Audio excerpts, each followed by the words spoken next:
اللہ تبارک و تعالیٰ اپنی قدرت سے، اپنے فضل سے ان کی کروٹیں بھی بدلتا رہا، اپنی قدرت سے۔ ایک طرف انسان پڑا رہے نا تو اعضاء گل جاتے ہیں، ان کی کروٹیں بھی بدلی جاتی، مناسب روشنی بھی دی جاتی، حرارت بھی۔ اس نے دیوار گرائی تو ان کی آنکھ کھل گئی، ایک دوسرے سے کہنے لگے آج تو بڑی گہری نیند سوئے ہیں یار، آج تو لمبی نیند ہی پوری کر لی، چلو بھوک بڑی لگی ہے ایک دوست کو بھیجو۔ یہ سارا واقعہ قرآن مجید میں موجود ہے، میں اپنے لفظوں میں بیان کر رہا ہوں۔ جاؤ ایک دوست کو بھیجو بازار سے نا کھانا لے آئے، پیسے وہی 300 سال پرانی کرنسی۔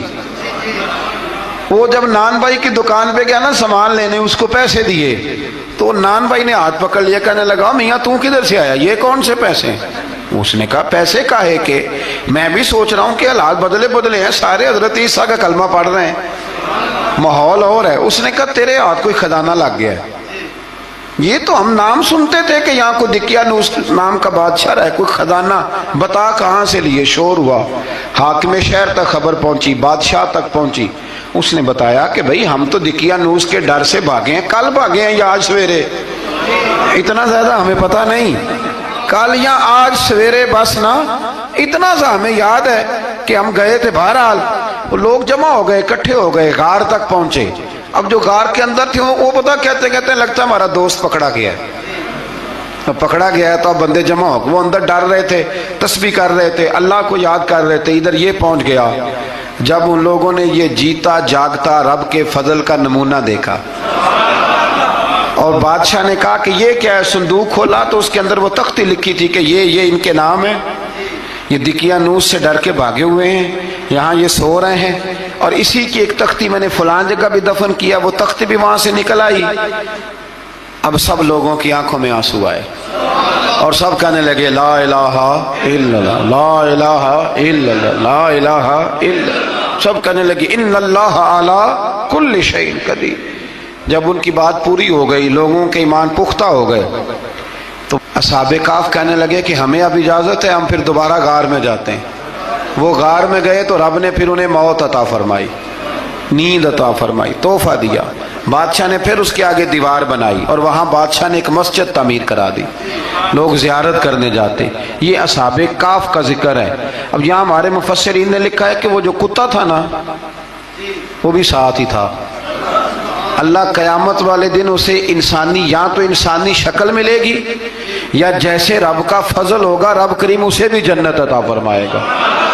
اس نے تبلیغ کی دین کی، اس نے کیا کیا؟ تبلیغ کی، نمازیں پڑھی، روزے رکھے، حج کیا، 10 ہوتے صحیح اس کیتا کی۔ اسی آنکھیں نا خدا کے فضل سے ہم پر ہے سایہ غوث اعظم کا، ہمیں دونوں جہاں میں ہے سہارا غوث اعظم کا۔ لوگ پریشان ہو جاتے ہیں، کہتے ہیں کس طرح کی بات کرتے ہو؟ تو میں نے کہا اصل میں تیرا عقیدہ کچا ہے، وہاں تو کتا چلا جائے ولی کے پاس تو رب اسے جنت دے دیتا ہے، تو جیگتا جاتا مومن جائے تو اللہ کیوں فضل نہیں فرماتا؟ اس سے آگے نا پھر آیت نمبر 32 ہے، اس میں اللہ تبارک و تعالیٰ نے 2 لوگوں کا واقعہ بیان کیا ہے۔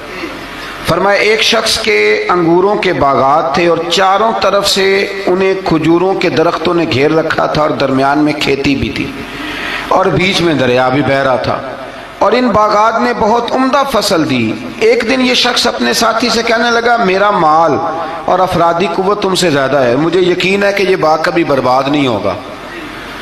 اول تو مجھے قیامت کا یقین ہی نہیں معاذ اللہ، لیکن اگر قیامت آئی تو مجھے وہاں سے بھی بہتر مال ملے گا۔ اس کے دوسرے ساتھی نے کہا تو اپنی اصل کو بھول گیا ہے اور تو نے اپنے خالق کی ناشکری کی جو کہ وحدہ لا شریک ہے۔ اگر تم نے باغ میں داخل ہوتے وقت ماشاءاللہ لا قوت الا باللہ کہہ دیا ہوتا تو یہ تمہارے حق میں بہتر ہوتا۔ اگرچہ مال اور اولاد میں تم سے کم ہوں، لیکن میرا ایمان یہ ہے کہ اللہ تعالیٰ مجھے اس سے بہتر نعمت عطا کرے گا، اور آسمان سے کوئی آفت آئی اور تمہارا باغ تباہ و برباد ہو جائے گا، یا اگر اس کا پانی زمین میں دھس گیا تو پھر تم اسے تلاش نہ کر پاؤ گے۔ بالآخر اس شخص کا باغ برباد ہو گیا۔ وہ جو کہتا تھا نا مجھے یقین نہیں قیامت نہیں آئے گی، اس کا باغ ہی، اور وہ کفِ افسوس ملتے ہوئے کہنے لگا کاش میں نے شرک نہ کیا ہوتا، لیکن پھر اس کا کوئی نہ مددگار تھا اور نہ حمایتی۔ آیت نمبر 45 میں اللہ تعالیٰ نے دنیا کی زندگی کی ناپائیداری کو ایک مثال سے بیان فرمایا کہ آسمان سے بارش نازل ہوئی، گھنا سبزہ نکلا، پھر وہ سوکھ کر چورا چورا ہو گیا، جسے ہوا اڑا کے لے گئی۔ مال اور بیٹے تو محض جیتی دنیا کا سنگار ہے، جب تک تم زندہ ہو تب تک مال بھی ہیں اور بیٹے بھی ہیں۔ والباقیات الصالحات، ہاں اگر کچھ ہے باقی رہے گی تو تمہارے اچھے اعمال باقی رہیں گے، اور اگر اولاد نیک ہوئی تو وہ بھی باقیات الصالحات میں شامل ہو جائے گی۔ آیت نمبر 47 سے فرمایا کہ قیامت کے دن تمام روئے زمین پر ایک کھلے میدان کی صورت میں ہوگا، سب لوگ صف باندھے رب کے حضور اکیلے حاضر ہوں گے اور اپنے اعمال ناموں کو دیکھ کر خوف زدہ ہوں گے، کہیں گے ہائے افسوس اس اعمال نامے کو کیا ہوا، اس نے نہ کوئی صغیرہ گناہ چھوڑا نہ کبیرہ، مگر سب کو شمار کیا۔ آیت نمبر 50 میں حضرت آدم علیہ السلام کو فرشتوں کے سجدہ، ابلیس کی نافرمانی اور شیطان اور اس کی ذریت کے انسان کے دشمن ہونے کا بیان ہے۔ آگے پھر ذکر شروع ہو جاتا ہے حضرت موسیٰ علیہ السلام اور حضرت خضر علیہ السلام کا۔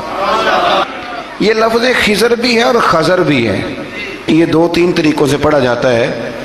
حضرت خضر کے بارے میں مختلف روایات ہیں کہ یہ ولی ہیں کہ نبی ہیں، لیکن مضبوط رائے اکثر بزرگوں کی یہی ہے کہ یہ بھی اللہ کے نبی ہیں، اور بعض نے لکھا ہے یہ ہمیشہ سے زندہ ہیں۔ یہ دو اللہ کے نبی حضرت الیاس علیہ السلام اور حضرت خضر علیہ السلام، یہ دونوں ہر سال حج میں بھی جاتے ہیں، ہر سال حج میں بھی جاتے ہیں، کیونکہ ایک روایت ملتی ہے کہ محبوب کریم علیہ السلام حج پہ گئے تو فرمایا میں الیاس اور خضر کو پہاڑوں سے اترتے ہوئے دیکھ رہا ہوں۔ تو جن کو اللہ نے کھلی آنکھیں دی ہوتی ہیں پھر انہیں زیارت بھی ہوتی ہے، انہیں یہ نظر بھی آتے ہیں۔ حضرت خضر علیہ السلام کو اللہ نے علم لدنی عطا فرمایا۔ یہ علم لدنی اللہ جس کو اپنے پاس سے عطا کر دے اس کو علم لدنی کہتے ہیں۔ حضرت موسیٰ علیہ السلام ایک دن تقریر کرتے ہوئے کسی نے پوچھا کہ آپ سب سے بڑے عالم ہیں، فرمایا الحمدللہ۔ تو اللہ کریم نے فرمایا نہیں ہے موسیٰ کلیم آپ سے بڑے بڑے بھی ہیں، بڑے بڑے لوگ ہیں۔ ہمارے ہاں مسئلہ ہے پا نہ پڑی اور لوگ مناظرہ کرنے آتے ہیں، کئی دفعہ لوگ نا مسئلہ بتاتے ہیں تو میں کہتا ہوں جناب آپ نے بتا دیا کہ اب آپ نے حکم کرنا ہے، اب آپ نے حکم کرنا ہے۔ کبھی کبھی کچھ لوگ ایسی باتیں کرتے ہیں وہ جی آپ ایک بندے کا نام لیتے ہیں ذکر کرتے ہیں، تو میں نے کہا چلو ہم نے بھی کہیں کچھ پڑھا ہی ہوگا نا تبھی تو ذکر کرتے ہیں، لیکن جو آتے ہیں نا لوگ وہ مشورہ تمہارے دور میں ہے نہیں، جس نے جو لائن پڑھ لیا ہے وہ اس پہ پکا ہو گیا، سارا نہیں نہ پڑھا، سارا پڑھے پھر بات سمجھ میں آتی ہے۔ حضرت موسیٰ کلیم اللہ کے نبی ہیں اور کیا بات ہے ان کی، اور یہ بھی اللہ کا فضل ہوا حضرت موسیٰ نے یہ بات کی تبھی تو ہمیں اتنی شاندار حکمتوں کے پھول ملے، یہ بھی حضرت موسیٰ کا ہی کمال ہے۔ تو حضرت موسیٰ نے کہا کہ اے اللہ وہ جو مجھ سے بڑا ہے عالم ہے وہ کہاں ملے گا جس سے میں حکمت کی بات سیکھوں؟ تو فرمایا جہاں مجمع البحرین ہے نا دو دریا ملتے ہیں وہاں وہ ملے گا۔ حضرت موسیٰ کلیم سے اللہ نے فرمایا کہ جاؤ جہاں دو دریا ملیں گے نا وہاں تمہیں وہ شخص ملے گا۔ تو یا اللہ میں کس طرح؟ فرمایا زادرہ ساتھ لے جاؤ، کھانے پینے کا سامان۔ حضرت موسیٰ کلیم لے گئے، مچھلی بھی لے گئے۔ فرمایا یہ مچھلی جہاں تمہارے برتن سے نکل کے دریا میں داخل ہو وہاں دریا میں شگاف پڑ جائے گا، وہاں وہ تمہیں شخص ملے گا۔ حضرت موسیٰ نے اپنے خادم حضرت یوشع بن نون علیہ السلام کو بھی ساتھ لیا، یہ بعد میں حضرت موسیٰ علیہ السلام کے جانشین ہوئے۔ یہ دونوں سفر پہ نکل گئے، ایک جگہ پہ پہنچے جہاں پہاڑ تھا ساتھ دریا بھی تھا، اس کے نیچے آرام کرنے لگے۔ حضرت موسیٰ کلیم سو گئے تو یوشع بن نون علیہ السلام موجود تھے، مچھلی جھٹ سے نکلی دریا میں داخل ہو گئی، وہاں راستہ بھی بن گیا۔ اب اٹھے حضرت موسیٰ کلیم، جب اٹھے تو فرمایا چلو چلیں، تھوڑا آگے جا کے فرمایا بھوک لگ رہی ہے کھانا تو نکالو۔ انہیں یاد آیا، کہنے لگے حضور مچھلی تو دریا میں چلی گئی تھی۔ فرمایا تو نے بتایا نہیں، وہی تو ہماری منزل تھی جہاں مچھلی دریا میں گئی۔ پھر وہاں سے واپس آئے قدموں کے نشانوں پہ، وہاں پہنچے جہاں مچھلی گئی تھی تو وہاں ایک شخص لیٹا ہوا تھا چادر لے کے۔ آپ نے سلام لی تو انہوں نے کہا وعلیکم السلام یا موسیٰ کلیم اللہ۔ تو آپ نے فرمایا آپ کون ہیں؟ فرمایا میں وہی ہوں جس کو آپ تلاش کر رہے ہیں۔ تو فرمایا آپ نے مجھے کیسے پہچانا؟ فرمایا جس رب نے تمہیں بھیجا ہے نا اس نے ہی مجھے بتایا ہے کہ موسیٰ آ رہے ہیں، موسیٰ آ رہے ہیں۔ اب حضرت خضر نے جو کچھ فرمایا وہ بڑا شاندار ہے۔ فرمایا موسیٰ کچھ باتیں ایسی ہیں جن کا آپ کو علم ہے اور مجھے نہیں، اور کچھ ایسی ہیں جن کا مجھے علم ہے اور آپ۔ اللہ اکبر، یہ کبھی ہماری سمجھ میں بات آ جائے یہ کبھی سمجھ میں آ جائے. کچھ باتیں ایسی ہیں جس کا مجھے علم ہے اور یہ بڑے بڑے سیانے بندے نہیں مانتے, بڑے بڑے. میں عالم ہوں جی, تو آپ عالم ہیں میاں ایک شعبے کے, لیکن بہت سارے دنیا میں شعبے ہیں نا. دین کے عالم کا درجہ سب سے بڑا ہے, لیکن قانونی مشاورت کرنی ہے تو آپ وکیل سے کریں گے. گاڑی کے بارے میں پوچھنا ہے تو کسی مکینک سے پوچھیں, لیکن آپ بن کے نہ بیٹھ جائیں. فرمایا جس کا آپ کو علم ہے مجھے نہیں, اور جس کا مجھے علم ہے ان میں سے آپ کو نہیں. تو کہا میں پھر آپ کے ساتھ رہنا چاہتا ہوں اور میں وہ سیکھنا چاہتا ہوں جو آپ بتا رہے ہیں. تو حضرت خضر فرمانے لگے صبر کر لیں گے میرے ساتھ. یہ سب سے مشکل کام ہے, یہ سب سے, یعنی ہر بات کی تو یہاں لوگوں کو وضاحت چاہیے. کھانسے بھی تو آپ کو بتانا پڑے گا کھانسے کیوں, ہنسے بھی تو آپ کو بتانا پڑے گا ہنسے کیوں. بے بزرگ ہیں, بزرگوں کی باتوں میں حکمتیں ہوتی ہیں, لیکن ہم حکمت کی طرف جانے کو تیار نہیں ہوتے. ہمیں تو فوری طور پہ جواب چاہیے, حل چاہیے. حضرت موسیٰ علیہ السلام جناب خضر کے ساتھ چلے. فرمایا صبر کروں گا, میں چلتا ہوں آپ کے ساتھ. دریا کے قریب گئے کشتی میں بیٹھنے کے لیے, تو کشتی والوں نے حضرت خضر کو پہچان لیا, بغیر کرائے کے سوار کرایا. اور جب پار اترنے لگے تو حضرت خضر نے کشتی کا ایک تختہ ہی توڑ دیا. حضرت موسیٰ کہنے لگے یہ آپ نے کیا کیا؟ انہوں نے نیکی کی, آپ نے تختہ توڑ دیا. فرمایا آپ کو کہا تھا نا آپ نے صبر نہیں کرنا, آپ کو کہا تھا نا. فرمایا چلو میں صبر کروں گا. تھوڑا آگے گئے تو ایک نوجوان لڑکا, ابھی چھوٹی عمر ہے, وہ ملا. حضرت سیدنا خضر علیہ السلام نے اسے قتل ہی کر دیا. فرمانے لگے آپ نے قتل ہی کر دیا؟ ایک قرآن مجید ہے بھائی. میں کبھی کبھی سوچتا ہوں یہ ہم کسی درویش کی بات سناتے تو بندے اڑ جاتے. فتوے نکلتے کہ نہ نکلتے؟ میرا خیال ہے ہر مسجد سے نکلتے, اور فتوے ایک ایک جتنے مسجد میں نمازی ہوتے سب کے ہاتھوں میں فتوے ہوتے. قتل کر دیا, قتل ہی ہو گیا بندہ. تو حضرت سیدنا موسیٰ علیہ السلام فرمانے لگے آپ نے قتل ہی کر دیا. فرمایا میں نے کہا تھا نا آپ نے صبر نہیں کرنا. آپ فرمانے لگے چلو اگر اب میں بولا نا تو بے شک آپ مجھے علیحدہ کر دیجئے گا. حضرت موسیٰ کلیم اب بولا تو علیحدہ کر دیں. ایک بستی میں داخل ہوئے, بستی کے لوگوں سے پانی مانگا تو انہوں نے پانی بھی نہ دیا, آرام کرنے کو جگہ بھی نہ دی. پر وہاں ایک دیوار گر رہی تھی, حضرت خضر علیہ السلام نے سیدھی کرنی شروع کر دی. ساری دیوار بنائی. تو حضرت موسیٰ کہنے لگے کن لوگوں کی خدمت کر رہے ہو جنہوں نے پانی بھی نہیں دیا, انہوں نے پانی تک نہیں پوچھا. فرمانے لگے بس بھئی آپ نے وعدہ کیا تھا کہ اب بولیں گے تو بے شک علیحدہ کر دینا. آپ بولیں اب آپ کا اور میرا ساتھ زیادہ نہیں چل سکتا. آپ بولیں, جو بول پڑے نا غلامی کرے تو رستے لمبے چلتے ہیں, اور جو بولے نا جس کو وضاحتیں چاہیے ہو وہ غلام نہیں ہوتا, اس کے ساتھ پھر باتیں لمبی. ہاں تو آنکھ بند کر کے چل, ہاں آزم یاتے لائیے ہی نا تجھے لائیے تھے, پھر آنکھ بند کر کے پیچھے چل کے بات ختم ہو گئی. حضرت خضر علیہ السلام نے جب کہا نا کہ اب آپ کا وعدہ ختم ہو گیا, فرمایا میں آپ کو جانے سے پہلے حکمت بتاتا ہوں. یہ وہ علم ہے جو اللہ نے مجھے اپنے پاس سے عطا فرمایا, یہ وہ ہے جو علم لدنی ہے. کہا جناب کیا مطلب؟ فرمایا وہ جو میں نے تختہ توڑا تھا نا, تو یہ مسکین بچے ہیں جن کی کشتی تھی, تو دریا کے اس پار بادشاہ کھڑا تھا, وہ جو صحیح صحیح کشتیاں ہوتی تھی قبضے کر لیتا تھا, اور جو تھوڑی سی ٹوٹی پھوٹی ہوتی تھی نا وہ چھوڑ دیا کرتا تھا.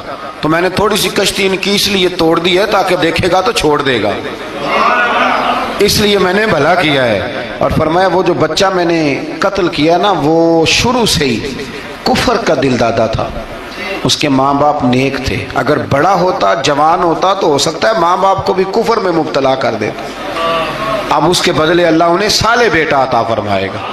تو یہ بھی میں نے اللہ کے دیے ہوئے علم سے کیا. اور فرمایا یہ جو دیوار میں نے نبی ہو کے یا ولی ہو کے مزدوری کر کے دیوار بنائی ہے نا, اللہ اکبر. فرمایا یہ دیوار عام لوگوں کی نہیں, یہ یتیم بچوں کا خزانہ ہے دیوار کے نیچے. یہ گر جاتی تو خزانہ ظاہر ہو جاتا, اور بچائی اس لیے ہے کہ وَكَانَ أَبُوهُمَا صَالِحًا, ان بچوں کا باپ نیک آدمی تھا, ان کا باپ. قاضی ثناء اللہ صاحب پانی پتی فرماتے ہیں ڈائریکٹ باپ نہیں تھا, 7ویں نسل میں جا کے باپ بنتا تھا. سن لیں یہ بھی بات, ایک بندہ نیک ہو تو اس کی 7 نسلوں تک رب خزانوں کی بھی حفاظت فرماتا ہے. اب آپ اندازہ فرمائیں کہ بات کتنی دور تک جاتی ہے. بزرگوں کی باتوں میں نا حکمتیں ہوتی ہیں، دانائیاں ہوتی ہیں. یہ طریقت کے جو لوگ ہوتے ہیں انہیں سبق یہ دیا جاتا ہے کہ آمنا و صدقنا، ماننا ہے اور تصدیق کرنی. ہمارا معاملہ یہ ہے کہ یہاں وضاحت دینی پڑتی. وہ جی وہاں کیا ہوا تھا، وہ جو گاڑی آپ کے پاس ہے تو وہ کہاں سے آئی، تو وہ جو کل آپ نیا جوڑا پہن کے آئے تھے تو وہ کدھر سے آیا. تو جو لوگ وضاحتیں مانگتے ہیں وہ اپنے نہیں ہوتے، ان کا غلامی کا رشتہ نہیں ہوتا. حبیب اور ہوتا ہے، شریک اور ہوتا ہے. شریک وضاحتیں مانگتے ہیں، حبیب محبت کرتے ہیں. ہمارا آج سب سے بڑا المیہ یہ ہے، سب سے بڑا، کہ ہم کسی حکمت کے تحت کوئی بندہ اگر کوئی کام کر رہا ہے تو مجبوری ہے کہ ہمیں وہ حکمت بتائی جائے. ایسا نہ کریں. یہ طریقہ حضرت غوث اعظم رضی اللہ تعالیٰ عنہ، حضور غوث پاک رضی اللہ تعالیٰ عنہ کو ایک شخص ملنے آ گیا. ملا علی قاری نے لکھا ہے، آپ کے ایک مرید نے کہا چل میرے پیر سے ملنے. کہنے لگا میں نہیں جاتا ملنے کسی پیر شیر سے. کہا نہیں آؤ تو صحیح. وہ آیا نا تو اس نے دیکھا کہ 50 گھوڑے عربی نسل کے کھڑے ہیں غوث پاک کے دروازے، موٹے تازے چوڑے عربی نسل کے گھوڑے. اس کے دل میں خیال آیا، کہنے لگا یار سواری کے لیے اگر رکھے ہیں تو ایک بھی کافی تھا، 50 کی کیا ضرورت تھی. اللہ اکبر.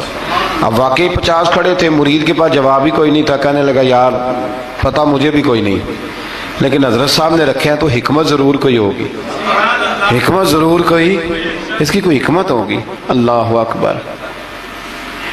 وہ چلے گئے واپس. وہ روز تنقید کرتا، کیسا تیرا پیر ہے 50 گھوڑے رکھے ہوئے، کیسے تیرا پیر ہے 50 گھوڑے رکھے ہوئے. کچھ دن گزرے تو ملا علی قاری کہتے ہیں وہ اعتراض کرنے والے کے پیٹ میں کوئی تکلیف ہوئی. بغداد کے سب سے بڑے طبیب کے پاس گیا. اس نے کہا تیرا تو جگر تباہ ہو گیا ہے، عربی نسل کا ایک گھوڑا چاہیے، اس کو ذبح کریں گے، اس کا جگر نکالیں گے، اس کی دوائی بنا کے تجھے کھلائیں گے اور 50 گھوڑے ہوں گے تو بچے گا. اب پریشان ہو گیا، کہنے لگا گھوڑے ہیں تو صحیح، پر جو میں حال کر رہا ہوں گا گھوڑے تو نہیں ملیں گے، میرا تو جوتوں والا کام ہے، وہ شاید مل جائیں. لیکن جب انسان مرنے لگتا ہے تو پھر اس کو ڈوبتے کو تنکے کا سہارا. اپنے دوست کے پاس گیا، کہنے لگا چل تیرے پیر کے پاس چلیں. اس نے کہا تجھے نہیں لے کے جانا، تو تنقید کرتا ہے. کہتا ہے ایک دفعہ چاہیے کیا؟ کا گھوڑے. کہنے لگا تیرے لیے رکھے ہیں کوئی، جا دوڑ جا، میرے حضرت صاحب کی ضرورت کیا ہے. لیکن جب غوث اعظم کی خانقاہ میں داخل ہوئے نا تو حضور غوث اعظم اٹھ کے ملے. اللہ والے دلوں میں باتیں نہیں رکھتے.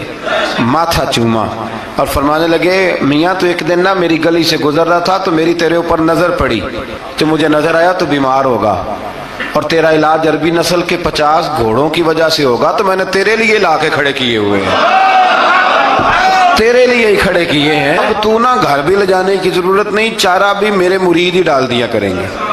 تو اس طرح کرنا، روز آنا ایک گھوڑا لے جانا، پھر اگلے دن آنا تو دوسرا. وہ خدا کے بندے تیرے لیے رکھے تھے، تو تنقید کر رہا ہے. اللہ کے بندے پردہ پوش ہوتے ہیں. ہاں شرط یہ ہے کہ وہ بندہ صالح ہو، دیندار ہو، وہ والا پیر نہ ہو جو نماز بھی نہ پڑھے اور گھوڑے 15 رکھے ہوئے ہوں اس نے، وہ والا معاملہ نہ ہو. تو میرے عزیز یہ یاد رکھیں کہ اللہ تبارک و تعالیٰ کا بندہ جب آپ کا روحانی علاج کرتا ہے نا، روحانی علاج سے مطلب جادو ٹونے کا علاج نہیں، روحانی علاج وہ ہوتا ہے کہ میرے گناہوں کا علاج ہو جائے، حسد بغض کینہ عداوت یہ نکل جائے. تو وہ کچھ ایسے نسخے بتاتا ہے جو سمجھ میں مرید کی نہیں آتے لیکن وہ ضروری ہوتے ہیں. انہی نسخوں کو استعمال کرنے سے انسان کا فائدہ ہوتا ہے. جی کرنے والے لوگ ہمیشہ کامیاب رہتے ہیں. وہ ماں باپ کے آگے کریں، استاد کے آگے کریں، شیخ کے آگے کریں. اور جن کو وضاحتوں کی ضرورت ہوتی ہے، ہاں ایک شرعی بات ضرور ہے، وہ ضرور سن لیں. اگر آپ کو کہیں کچھ شرعی قباحت نظر آئے جو قرآن و سنت سے ٹکراتی ہو، بڑا لوگوں کو میں نے دیکھا ہے گردن میں سریا، کب تک ہو، کب تک ہو؟ وزیر اعظم ہو تو کب تک ہو؟ ہم نے تو دیکھا ایک بندہ وزیر اعظم ہوتا ہے اگلے دن لکھا ہوتا ہے مجرم ہے، ایک بندہ صدر ہوتا ہے اگلے دن لکھا ہوتا ہے ملزم ہے. کہ کیا بات کرتے؟ یہ تو آنے جانی. حضرت امام مالک بیٹھے تھے ہارون رشید کے پاس، سخت پیاس لگ گئی ہارون رشید کو، اتنی سخت گرمی پیاس. یہ روزہ کھول کے نا کوئی چیز نہ ہو، پانی ہو تھوڑا سا ٹھنڈا سادہ پانی، تو دل کرتا ہے سارے پی جائیں آج. حضرت مولا علی نے مثال دی ہے، شیر خدا نے. حضرت علی نے انوکھی بات کہتے ہیں نا مجھے فلاں جان سے پیارا ہے، تو شیر تھے نا تو شیروں جیسی باتیں کرتے تھے. کسی نے پوچھا آپ کو نبی پاک صلی اللہ علیہ وسلم سے کتنا پیار ہے؟ تو فرمانے لگے سخت گرمی سخت پیاس میں جتنا بندے کو ٹھنڈے پانی سے پیار ہوتا ہے مجھے اس سے بھی بڑھ کے اپنے نبی سے پیار ہے صلی اللہ. کیسی مثال عطا فرمائی. لوگ وہیں کھڑے ہیں جان سے زیادہ پیارے ہیں. فرمایا نہیں، سخت گرمی میں سخت پیاس میں اتنا بندے کو ٹھنڈے پانی سے پیار ہوتا ہے مجھے اس سے زیادہ مصطفیٰ سے پیار ہے. یہ مولا علی کا فرمان ہے. ہارون رشید کو پیاس لگ گئی تو پانی کچھ دیر سے آیا تو تڑپنے لگا، پانی لاؤ، گلا خشک ہو گیا، گھنٹہ ہو گیا، شور کرنے لگا، جلال میں آ گیا، تڑپ، لاتے کیوں نہیں، جلدی کرو. جب بندہ گرمی میں آتا ہے نا باہر سے تو پانی دیر سے آئے نا تو دل کرتا ہے کہ وہ ہو سکتا ہے گھر میں کوئی بم بھی پھوڑ دے، پانی کو دیر سے آیا ہے، پہلے پانی. اس لیے سمجھدار خواتین باہر سے جب کوئی آتا ہے تو پہلے پانی لاتی ہیں، پانی پی لیں جناب. تو ہارون رشید تڑپ رہا ہے، امام مالک قریب بیٹھے تھے. خادم کہنے لگا حضور ایک کنواں خشک ہو گیا ہے اور دوسرا آپ کی شایان شان نہیں، پانی صاف نہیں، تو تیسرے سے بندہ لینے گیا ہے، آ رہا ہے. بندہ تھوڑی دیر سے آیا تو ہارون رشید بڑا پریشان تھا. اب بات امام مالک کر رہے تھے تو وہ نہ توجہ اس کی پانی کی طرف تھی. پیالہ پانی کا اندر داخل ہوا تو ہارون رشید کا دل کرتا تھا کہ اڑ کے پانی کے قریب چلا جاؤ، لپک رہا تھا پانی کی طرف. جب پانی آیا اس کو پکڑایا تو امام مالک رحمت اللہ علیہ کہنے لگے بادشاہ ذرا ٹھہر جا، پی لے، نہ آگے ہے نا اب تیرے قبضے میں ہے، ایک مسئلہ مجھے بتا لے پھر پانی پینا. ہارون رشید ایک رات پہلے نا بڑی باتیں کر رہا تھا کہ میں حکومت صحیح چلا رہا ہوں، میرے معاملات بڑے اچھے، اپنی حکومت کی تعریفیں ایک رات پہلے ہو رہی. اب جب پانی پینے لگا تو امام مالک اس کو رات والی بات پہ اسے سمجھانا چاہ رہے ہیں. فرمانے لگے بادشاہ رک جا. رک گیا. آپ فرمانے لگے اگر یہ پانی ملتا ہی نہ، پورے ملک میں نہ ملتا، پھر تجھے پتہ چلتا پوری دنیا میں نہیں. ذرا سوچیں آپ، اگر پانی خدا نہ خواستہ اگر پانی ملے ہی نہ، کہا نہ ملتا، پانی کو کوئی اہمیت تو نہیں نا ہم دیتے، نلکا کھلا ہے تو کھلا ہے، اور اگر ملے نہ تو ہماری بنیادی ضرورت ہے پانی، ایک قدم نہ لوگ چل سکے. کہا ہارون رشید اگر ملے ہی نہ اور اگر تجھے لینا پڑے ایک پیالہ پانی کا تو کیا دے کے لے گا؟ کہنے لگا میں اپنی آدھی سلطنت دے دوں گا، آدھی حکومت اور پانی کا پیالہ لے لوں گا. امام صاحب فرمانے لگے چل سمجھ میں آ گیا، پی لے پانی. اس نے پی لیا تو پیا اس طرح کہ پانی پیالہ منہ سے لگایا تو اتارا تب بھی جب ختم ہو گیا. تو امام صاحب فرمانے لگے پی لیا؟ کہ پی لیا. فرمانے لگے ایک مسئلہ اور بتا، اب اگر تو نے پانی پی لیا تیرا پیشاب بند ہو جائے، یہ پانی پینے کے بعد پھر پیشاب آنا بھی ضروری ہے، اگر بند ہو جائے تو پھر کیا دے گا؟ تو امام صاحب کی طرف غور سے دیکھنے، فرمانے لگے سوچ کے بتانا. کہنے لگا حضور آدھی سلطنت باقی کی بھی دے دوں گا. تو امام صاحب نے رومال اٹھایا کندھے پہ رکھا، چلنے لگے. کہاں جا رہے ہو؟ فرمانے لگے اس بادشاہ کے پاس کیا بیٹھنا جس کی پوری سلطنت کی قیمت پانی کا ایک پیالہ ہے. ایک پیالہ پانی کا اگر نہ ملے تو آدھی گئی اور پیشاب نہ آئے تو باقی بھی. کہنے لگے تو کس سلطنت کی باتیں کرتا ہے؟ کل من علیہا فان، ہر چیز.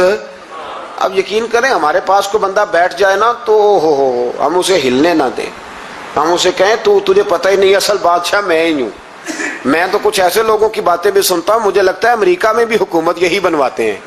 اتنی زبردست گفتگو کرتے ہیں، اتنا اعلیٰ تجزیہ نکالتے ہیں کہ مجھے لگتا ہے سارے ملکوں کے بادشاہ ان سے مشورہ کرتے ہیں. اس قدر زیادہ ہم نے اپنے آپ کو تن کے بڑا کر لیا ہے. کنٹرول میں رہیں، کنٹرول میں. ہلاکو خان نے بڑے لوگ مروائے تھے، بڑے.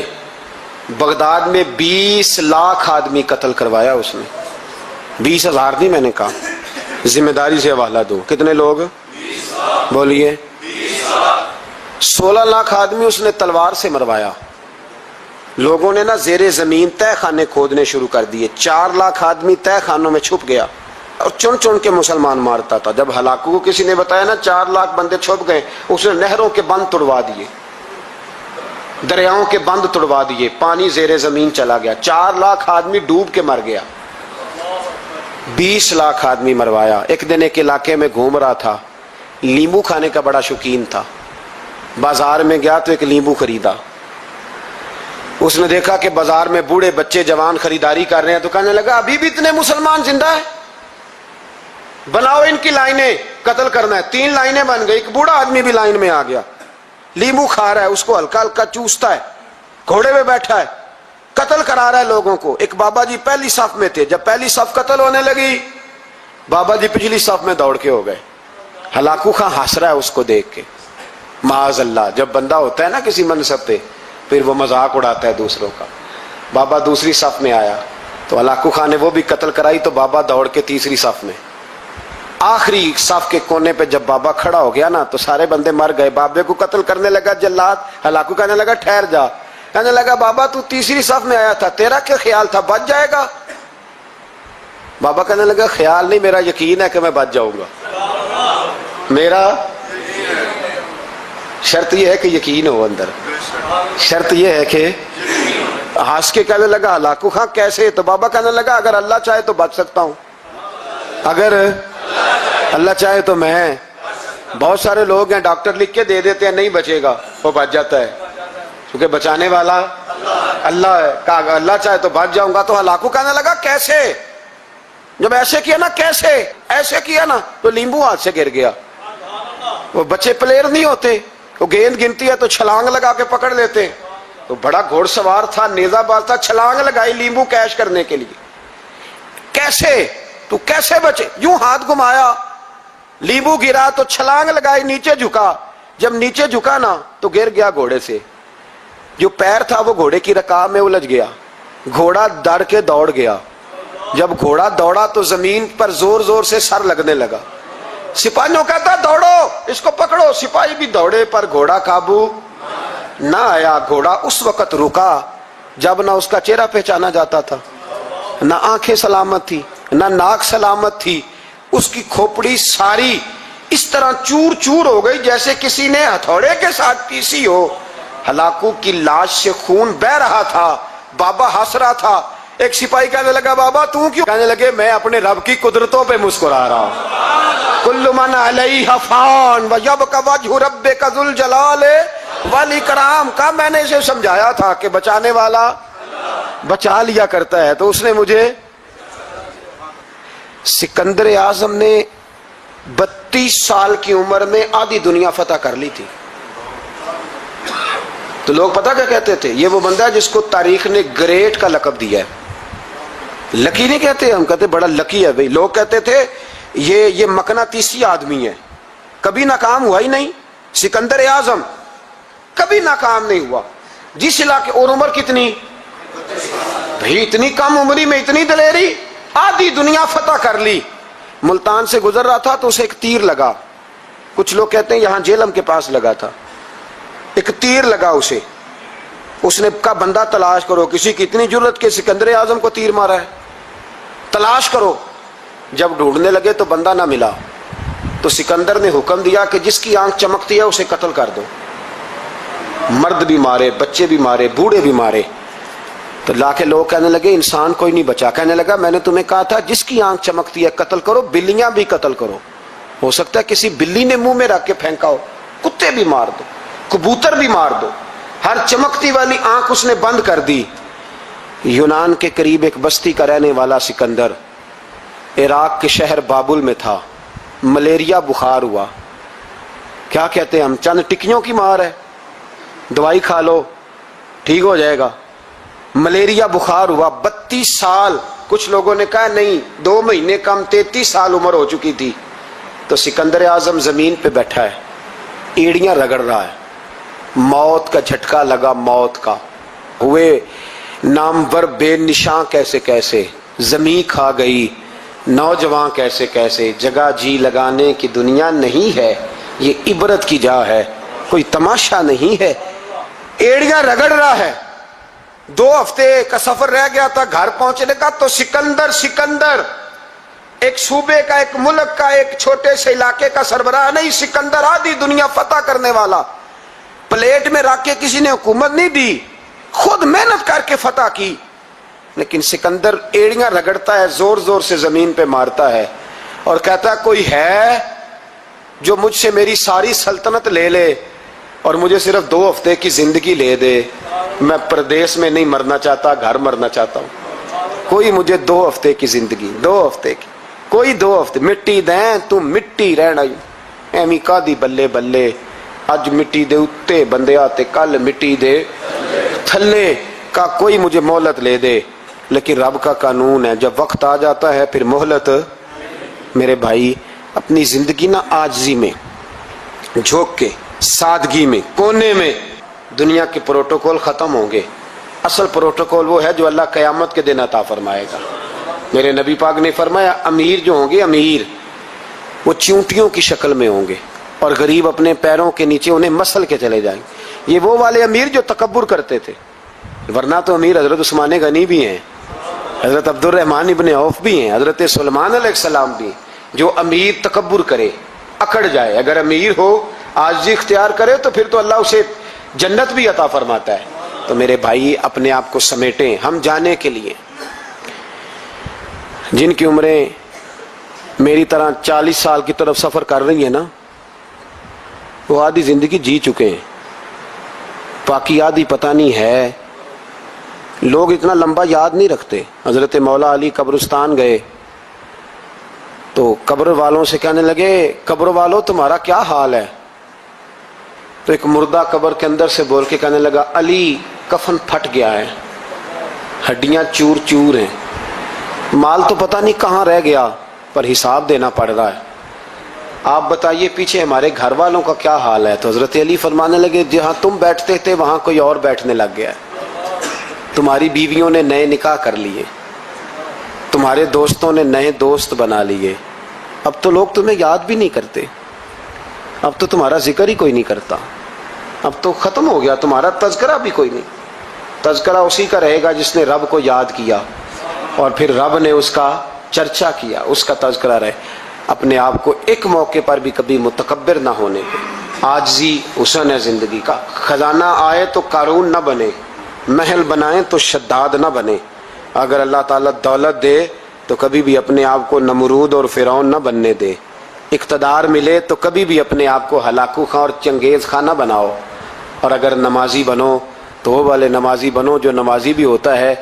حضرت عمر فاروق کو کسی نے عید والے دن دیکھا تو عمر رو رہے تھے، چھوٹی عید والے دن۔ ہمارے ہاں تو لوگوں نے ڈیک تیار کر کے رکھ لیے ہیں، تیاری ہو گئی ہے، چاند رات کو جو نیکیاں کمائی ہیں وہ ساری شیطان کے حوالے کریں گے معاذ اللہ ماشاء اللہ۔ اس کو کہیں گے لے جا، ہم نے کمائی ہیں تیرے لیے، فوراً پہلی رات ہی، ادھر اعلان ہوا نہیں ادھر تماشے لگے نہیں معاذ اللہ۔ حضرت عمر عید والے دن رو رہے تھے، کسی نے کہا عمر یہ خوشی کا دن ہے آپ رو رہے ہیں؟ تو فرمانے لگے خوش تو وہ ہونا جس کو یقین ہے کہ اس کا نماز روزہ قبول ہو گیا، مجھے تو ابھی پتہ ہی نہیں میرا قبول ہوا ہے کہ واپس کر دیا جائے گا، جاؤ مجھے کچھ خبری سناؤ آ کے کہ میرا قبول ہوا۔ وہ تو بے نیاز ہے، وہ تو دل کرے تو کہے جا اٹھا کے لے جا، تیرا مجھے پسند ہی نہیں۔ عاجزی میں رہیں، انکساری میں رہیں، عمل کر کے روئیں، کہے مولا تیرے قابل تو نہیں پر تو مہربانی فرما، اسے قبول فرما۔ انسان جب اپنے علم پر بھروسہ کرنے لگتا ہے یا اپنی عقل پر بھروسہ کرنے لگتا ہے یا اپنے تعلقات پر بھروسہ کرنے لگتا ہے یا اپنی دولت پر، مال پر، صحت پر، تو ایک بہت بڑے دھوکے کا شکار ہو جاتا ہے۔ اور انسان جب انسانوں پر بھروسہ کرنے لگتا ہے تو پھر اللہ تعالیٰ اسے بعض اوقات انسانوں کے سپرد کر دیتا ہے، انسانوں کے سپرد۔ اور بہت سارے ایسے لوگ بھی ہوتے ہیں جو رب کریم کو بھولتے ہیں اور وہ اپنی ساری توجہ انسانوں کی طرف، دنیا کی طرف، دنیا داروں کی طرف کر لیتے ہیں۔ تو اللہ تعالیٰ فرماتا ہے پھر میں انہیں یہ سزا دیتا ہوں کہ وہ مجھے بھولنے نکلے تھے تو میں نے انہیں ان کا اپنا آپ بھی بھلا دیا، اپنا آپ بھی۔ سورہ حشر کو دیکھیے گا، فرمایا وَلَا تَكُونُوا كَالَّذِينَ نَسُوا اللَّهَ فَأَنسَاهُمْ أَنفُسَهُمْ۔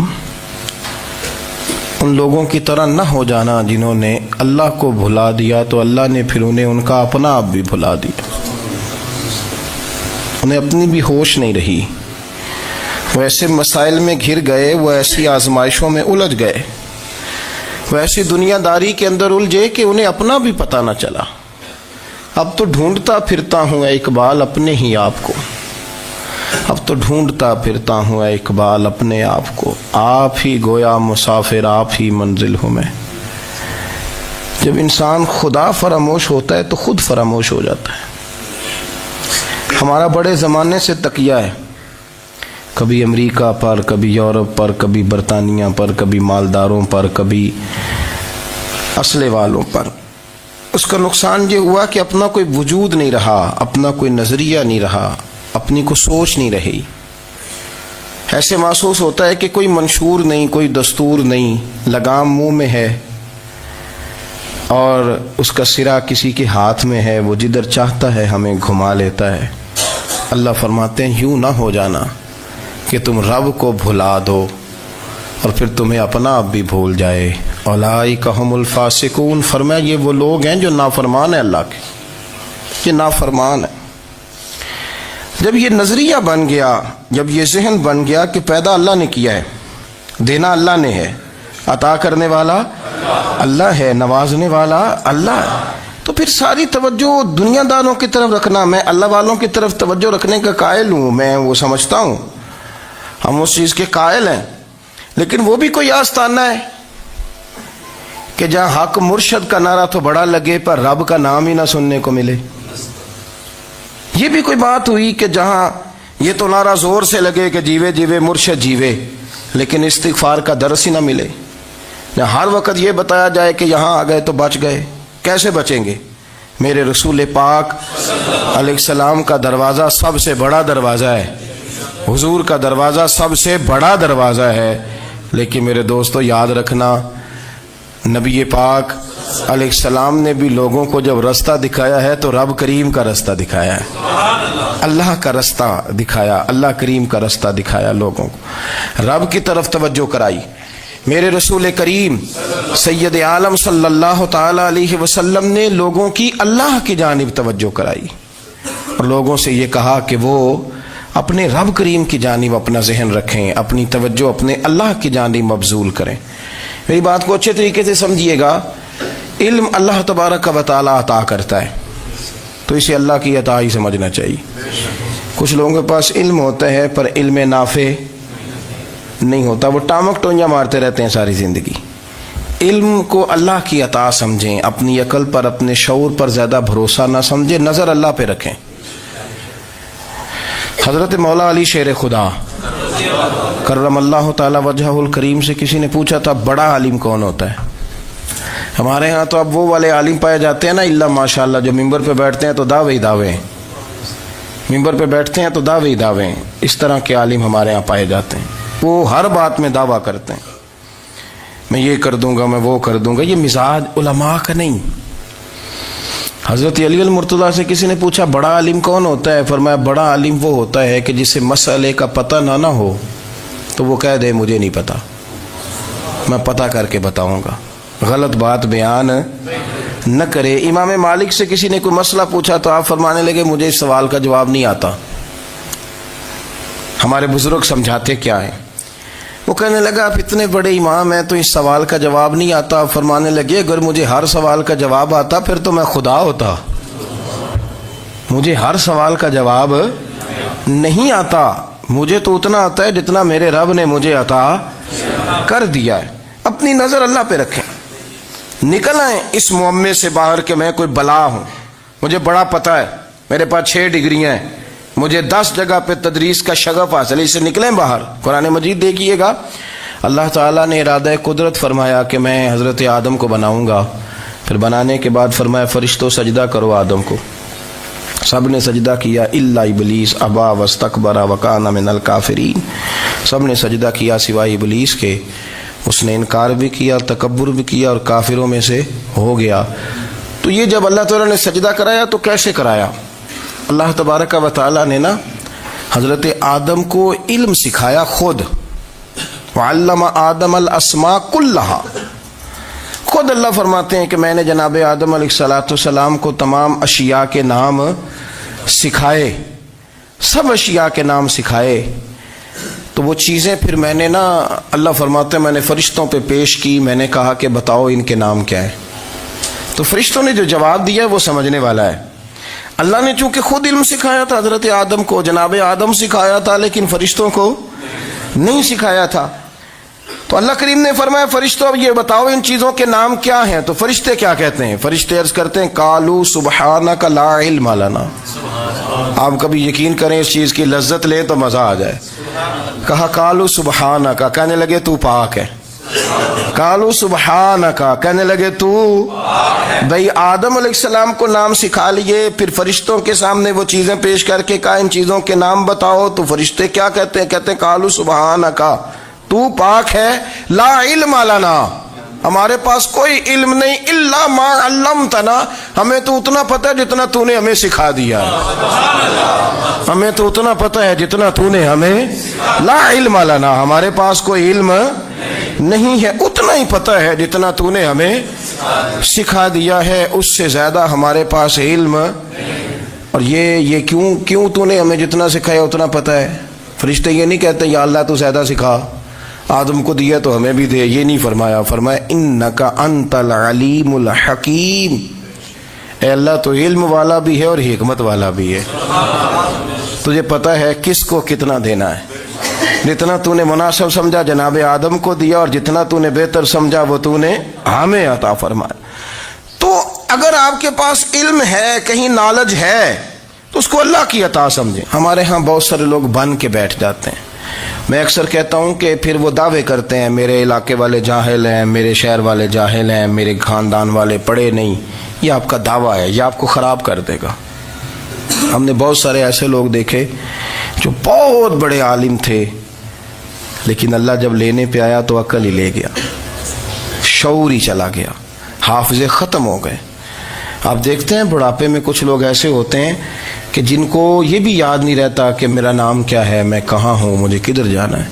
تو اس وقت سے اللہ کی پناہ مانگیں اور اپنی نظر اپنے رب کریم کی جانب رکھیں، اللہ کی جانب اپنی نظر کو مبذول رکھیں. دوسری بات، علم کے بعد ایک چیز آتی ہے جس کا نام ہے ہدایت، جس کا نام ہے تقوی، جس کا نام ہے پرہیزگاری، جس کا نام ہے عمل، عبادت، ریاضت. یہ بھی اسی وقت ہی نصیب ہوتی ہے جب میرا رب کریم نصیب فرما دیتا ہے. ہم نے نا نیکی کا اپنا اپنا سٹیٹس بنا لیا ہے، اپنا اپنا معیار بنا لیا ہے. کچھ لوگ کہتے ہیں کہ جناب مسجد میں سیمٹ کا توڑا دینے سے بہتر ہے کسی غریب کو آٹے کا تھیلا دے دو. اب اس نے اپنا مزاج بنا لیا نا نیکی کا، اس نے اپنا سٹیٹس بنا لیا ہے. میرا یہ سوال ہے کہ نبی پاک صلی اللہ تعالیٰ علیہ وسلم جب مدینہ شریف آئے تھے تو حضور نے سب سے پہلے غریبوں میں آٹا تقسیم کیا تھا کہ سب سے پہلے مسجد بنائی تھی؟ کیا عجیب لوگوں کا رنگ ہے، اپنی مرضی کی ہدایت، اپنی مرضی کا تقوی، اپنی مرضی کا معیار. مسجد کوئی بڑا چھوٹا خطیب بھی میری طرح کا ہو نا، تو وہ مسجد میں بیٹھ کے جب نبی پاک کی بات کرتا ہے تو کہتا ہے میرے رسول پاک غریبوں کا سہارا بن کے آئے. وہ غریبوں کی بات کرتا ہے، مسکینوں کی، لاچاروں کی، کمزوروں کی بات. تو مسجد ہی تو وہ ادارہ ہے جہاں سے غریبوں کی بات ہو رہی. تو اب لوگوں نے غریب کو اور مسجد کو لڑانا شروع کر دیا. اس کو لڑاؤ کہ مسجد میں پیسے دینے سے بہتر ہے آپ غریب کو آٹے کا تھیلا دے دیں. آپ یہ کیوں نہیں کہتے کہ مسجد میں بھی آپ توڑا دیں ایک سیمٹ کا اور ساتھ غریب کو بھی خدمت کریں؟ یہ کیوں نہیں تقویٰ؟ اپنی اپنی مرضی کا مزاج، اپنی اپنی. کچھ لوگ کہتے ہیں چھوڑو جی، ساری زندگی انسان نماز پڑھتا رہے اور پھر گالیاں بھی دیتا رہے، بندہ داڑھی بھی رکھ لے اور جھوٹ بولنا بھی نہ چھوڑے. تو یہ آپ نے اپنے پاس سے تقوی کا معیار بنایا ہے. گالی دینے کا گناہ ہے اور داڑھی رکھنے کا ثواب ہے. تو اگر آپ داڑھی رکھے ہوئے ہیں اور آپ کوئی غلطی کر رہے ہیں تو اس سے آپ کی داڑھی کا ثواب ختم. اللہ کرے آپ کو سمجھ آئے میری بات. آپ کوئی غلطی کر رہے ہیں، داڑھی کا ثواب اس سے ختم، وہ اپنی جگہ پہ قائم ہے چیز. اپنی مرضی کا کیوں تقوی کا معیار بناتے ہیں؟ تقوی کا مزاج اپنی مرضی کا نہ بناؤ. اللہ کی بارگاہ سے دعا مانگو کہ یا اللہ ہمیں ہدایت کا نور عطا فرما، اللہ تو ہمیں رستہ دکھا، تو بتا کہ ہدایت کیا ہے. تو رب فرماتا ہے اللہ ولی الذین آمنوا، اللہ مومنوں کا مددگار ہے. یخرجہم من الظلمات الی النور، وہ انہیں اندھیروں سے نکالتا ہے اور نور کی طرف روشنیاں عطا فرماتا ہے. اندھیروں سے نور کی طرف اللہ لاتا ہے. اللہ ولی، اللہ مومنوں کا ولی ہے، وہ انہیں اندھیروں سے نور کی طرف نکالتا ہے. ہدایت ہمیشہ اللہ کی طرف سے سمجھے. جب وہ نماز کی توفیق دیتا ہے تو اپنے فضل سے دیتا ہے. جب وہ ذکر کی توفیق دیتا ہے تو اپنے فضل سے. ہم سمجھتے ہیں ہو جی فلانا نہیں پڑھ رہا بڑا بیوقوف ہے, فلانا نہیں پڑھ رہا, تو تم کیا اپنی عقل کے زور پہ پڑھ رہا ہے؟ میں جی اللہ کے فضل سے 2 سپارے پڑھتا ہوں, تو کس پہ احسان کرتے تو 2 سپارے پڑھ کے رویا کر. کہا اگر مالک تو بڑا قریب نہیں, بڑے لوگ ہیں جن کو پورا قرآن حفظ ہے پر انہیں پڑھنے کی توفیق نہیں, تو انہیں فضل کیا اور مجھے توفیق دے دی ہے پڑھنے کی. رویا کر, پڑھ کے رویا کر. راتی ساری کر کر زاری, وہ نیند اکھاں تھی توندے, تے فجرے اوہی گناہگار کہاون سب تو نیوے ہوندے. مہربانی کریں, ڈریں, نیکی کریں تو پھر ڈریں, پھر احساس پیدا کریں, پھر اپنے اندر وہ کمزوری لائیں, کہ توبہ توبہ مجھے تو پتہ ہی نہیں, تو جانتا ہی نہیں. حضرت سیدنا امام اعظم ابو حنیفہ رحمۃ اللہ تعالی علیہ کے ساتھ ایک شخص کہتا میں نے نماز پڑھی, تو عشاء کی نماز تھی. یہ جو لوگ بڑے ہوتے ہیں نا, جن کے پیار کرنے والے بڑے ہوتے ہیں, ان کے گرد خوف بھی بڑا ہی ہوتا ہے, انہیں بڑا ڈر لگتا ہے, بڑی بعض اوقات آزمائش ہوتی ہے ان کی. عشاء کی نماز کہتے پڑھی تو امام صاحب نے نا عشاء کی نماز میں تلاوت کی آیتیں فَمَن يَعْمَلْ مِثْقَالَ ذَرَّةٍ خَيْرًا يَرَهُ وَمَن يَعْمَلْ مِثْقَالَ ذَرَّةٍ شَرًّا يَرَهُ. فرمایا جو ذرہ برابر خیر کرے گا وہ بھی قیامت میں دیکھے گا, اور جو ذرہ برابر شر کرے گا وہ بھی قیامت میں اس شر کو دیکھے گا, اس کے سامنے آئے گا. تو وہ شخص کہتا ہے کہ سارے لوگ نماز پڑھ کے چلے گئے, تو امام صاحب رحمۃ اللہ علیہ نے اپنی داڑھی پکڑی, رو رہے ہیں. کہتے ہیں وہ ذرہ برابر نیکی کا بدلہ دینے والے, وہ ذرہ برابر شر پہ سزا دینے والے, میری سفید داڑھی کو دیکھ مالک, میرے ذرے ذرے سامنے نہ لانا. لوگ تو میری بڑی قدر کرتے ہیں دنیا, میں تو بڑا پہچانا جاتا ہوں, لوگ تو میری راہوں میں پھول لیے کھڑے ہوتے ہیں, مجھے بڑا نوازتے ہیں. قیامت میں رسوا نہ کر دینا, میرے لیے مشکل ہو جائے گی. وہ کہتے ہیں میں نے امام صاحب کا درد دیکھا, مجھے کوئی کام تھا تو میں چلا گیا. میں نے کہا کہ وہ اس وقت اللہ کے حضور حاضر ہیں تو میں دوبارہ آؤں گا. کہتے ہیں میں تہجد کا وقت آیا تو امام صاحب وہیں بیٹھے تھے, اور ان کی داڑیاں آنسوؤں سے بھری ہوئی تھی, اور زور سے داڑھی پکڑی ہوئی. کہنے لگے مالک رسوا نہ کر دینا, قیامت میں رسوا نہ کر دینا. یار جو ہدایت یافتہ لوگ تھے وہ تو ڈرے ہوئے تھے, وہ تو سہمے ہوئے تھے, وہ تو کہتے تھے یہ اس کا فضل نہیں, اس نے بلا لیا, یہ اس کا کرم نہیں. حضرت باعزید بستامی کسی کافر کو دیکھتے تو رو پڑتے, کہتے مالک تو کتنا قریب ہے, یہ بے ایمان رہ گیا, تو نے اپنے فضل سے مجھے اپنے نبی کا غلام بنا لیا. وہ رو پڑتے. یہاں تو لوگوں کا دعویٰ ہی بڑا ہے. نمازی اللہ خیر فرمائے وہ تو دوسروں کو گھورتا ہے, وہ کہتا ہے جنت کا میں مالک ہوں, کنجیاں میرے پاس ہیں, میں کسی اور کو گھسنے نہیں دوں گا. اور اگر 2-3 حج کر لے تو پھر تو وہ کہتا ہے کہ اب میرے سے پوچھ کے لوگ جنت میں جائیں گے معاذ اللہ. اور اگر وہ 2 4 5 7 دفعہ کوئی نفل پڑھ لے تو پھر وہ کہتا ہے چھوڑیں جی سارے لوگ بے عمل ہیں, میں اکیلا نیک ہوں. نہ ایسا کریں, اپنی توجہ اپنے رب پہ رکھیں, اپنی توجہ اپنے معین الملت والدین, عطائے رسول, ہند الولی, غریب نواز, خواجہ معین الدین چشتی, حضرت خواجہ اجمیر, شاہ اجمیر, والی ہندوستان. آخری عمر میں نا سارا دن روتے گزر جاتا, ساری رات روتے گزر جاتی, ذرا سی کوئی بات کرتا تو رو پڑتے, آنکھیں آنسوؤں سے بھری رہتی. کئی دفعہ اپنے بھی پریشان ہو جاتے ہیں نا کہ یار تو ایک بات کی جان ہی نہیں چھوڑ رہا. تو خواجہ قطب الدین صاحب بختیار کاکی سے لوگوں نے کہا کہ آپ مرشد سے بات کریں, اتنا بھی تو نہیں نہ رونا چاہیے, ہر وقت اس کے آنسو کی کریے. عاشق دا کام ہی رونا تونا, تے بھی نہ رویو نہیں منظوری. یہ عاشق سدا ہی روندا رہندا ہے, پاویں وصل ہوئے تے پاویں دوری. ہر وقت رونے کا کیا مطلب ہے؟ تو خواجہ قطب صاحب کہتے ہیں میں قریب گیا تو میں نے پیر دبائے, میں نے کہا سونیا لوگ تو کچھ بھی نہیں کرتے, تو نے تو کمال کر دیا. 90 لاکھ آدمی مسلمان کر دیا, دنیا کچھ نہیں کرتی. تو نے 50 سال ساری رات مصلے پہ بیٹھ کے رب راضی کیا. تو شہزادہ تھا, حضور کی اولاد تھا, لیکن معین الدین تیرا ایک پلاٹ بھی نہیں. تو نے طالب علم پالے, انہیں غریبوں کو دیا, تو نے نوازا, کوئی شے نہیں تیرے پاس, ہر چیز تو نے. ساری رات روتے ہو, سارا دن روتے ہو. تو خواجہ قطب الدین صاحب کہتے ہیں میں نے جب عرض کیا تو خواجہ صاحب مجھے گلے لگا لیا, چیخ مار کے روئے.